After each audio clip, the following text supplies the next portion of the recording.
चलतु आज बनवा चूड़ा और आलू तैयारी स्नाक्स। प्रथम मुझे आलू किसी सिझे दे रखीदेली चूड़ा को भल भाव धोई से लेंबू चुपुड़ी रखीदेली।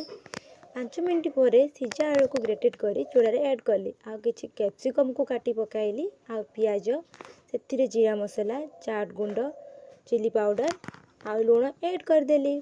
तापर भल भाव चगुड़ी एक डो बनईदेली।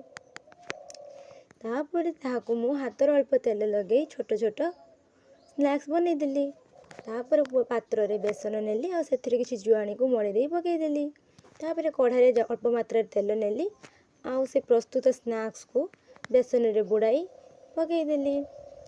ता सहित मध्य किसी चूड़ा को मु गुंड कर रखी ता देहरे लगाई पकाइली फल से बहुत टेस्टी लगे आ क्रिस्पी भी हम से मु चूड़ा आलू तैयारी आज स्नैक्स बनैली।